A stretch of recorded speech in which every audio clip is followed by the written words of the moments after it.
नहमदुहु व नुसल्ली अला रसूल करीम अम्मा बाद।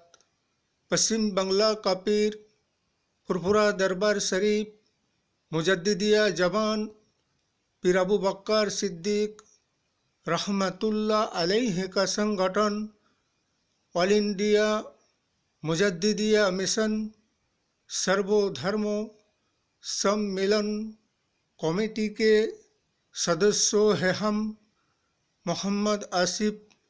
इसके अलावा सर्वभारतीय जातीय कांग्रेस का भी सदस्यों हैं हम।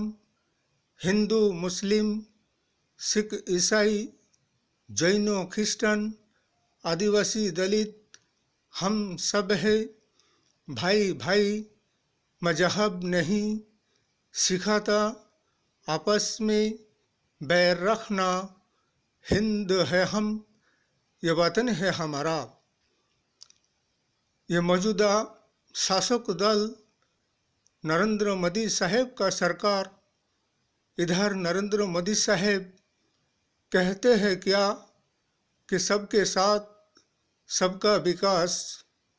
यहाँ सबके साथ सबके विकास के नाम पर क्या देखा जाता है कि अडानी अंबानी ललित मोदी नीरा मोदी का विकास और गरीबों का हो रहा है सर्वनाश। इसलिए कि ये कहते कुछ और करते कुछ और इनके दिल में कुछ और जबान पे कुछ और।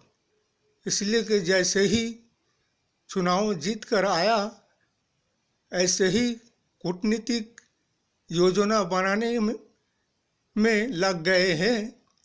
जैसे कि राजस्थान छत्तीसगढ़ मध्य प्रदेश में शासन में आने के बाद गरीबों को परेशान करने में लगे हुए हैं।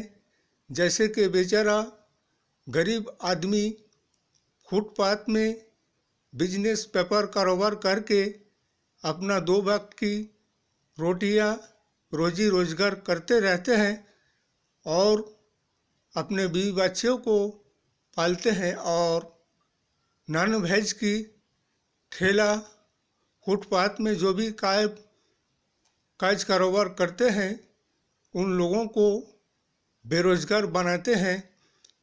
कहते तो है हर साल 2 करोड़ लोगों को रोजगार देंगे, लेकिन यहाँ तो ऐसा योजना बनाने के लिए तैयार हो गया है कि हर साल 2 करोड़ लोगों को बेरोजगार बनाने की योजना बना रहे हैं। लोगों को रोजगार तो दे नहीं सकता है, लेकिन उनकी रोजी रोजगार को छीनने पे लगे हुए हैं। इसलिए कि फुटपाथ में कारोबार करने वाले नॉन वेज की ठेला व दुकानदारी करने वाले उनके पास लाइसेंस कहाँ से आएगा और कहाँ से होगा। अगर सरकार उन्हें लाइसेंस बना कर देगा तभी होगा ना।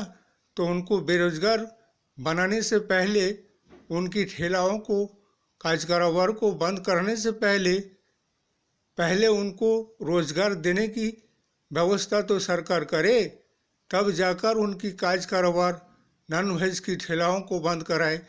वरना ऐसे तो हर साल बेरोजगारी का संख्या बढ़ते ही जाएगा और सबके साथ सबके विकास के नाम पर यहाँ तो अमीरों का विकास और गरीबों के सर्वनाश देखने को मिल रहा है। इसीलिए ऐसे कूटनीतिक योजनाओं से देश और राष्ट्र और समाज नहीं चलेगा। इसलिए हमारा कहना है सारे भारतवर्ष के 130 करोड़ जनगण से कि आने वाले 2024 में हमारे इंटरनेशनल इंडिया 26 दल संगठन सर्वभारतीय कांग्रेस को वोट देकर 2024 में जयी बनाइए और प्रधानमंत्रित्व पद में लाइए और देश और समाज और राष्ट्र के विकास की परिवर्तन और बदलाव को लाइए और बेरोजगारी और गरीबी और महंगाई को हटाइए। इसलिए कि ये सिर्फ बातें करते रहते हैं मौजूदा शासक दल, लेकिन काम का कुछ भी नहीं होता है, बल्कि उसका विपरीत काम करते हैं। जैसे कि अभी संसद भवन में हमला हुए, इसमें अगर कोई मुसलमान होता तो ना जाने अब तक क्या हो जाता, ना जाने उसे कौन सा संगठन से जोड़ देता। अब तक तो उनके घरों पर बुलडोजर भी चल जाता। लेकिन जितने भी संसद भवन में हमला करने वाला निकले सभी तो हिंदू है, लेकिन इनके खिलाफ क्या कार्रवाई किया जा रहा है मौजूदा शासक दल के तरफ से और आईन कानून सरकार से, यही तो देखना है। क्या इनके घरों पर भी बुलडोजर चलेगा? क्या इनको भी उम्र कैद की शास्ति पर सजा दिलाया जाएगा? क्या इन पर भी यूपीए एनआईए लगाया जाएगा? इसीलिए हमारे इंटरनेशनल इंडिया को जयी बनाइए और ऐसे कहते कुछ और करते कुछ और, दिल में कुछ और, जबान पे कुछ और, ऐसे भावताबाज सरकार को हटाइए। इस वीडियो को ज़्यादा से ज़्यादा शेयर कीजिएगा, लाइक दीजिएगा, सब्सक्राइब कीजिएगा। जय हिंद, जय भारत, मोहम्मद आसिफ।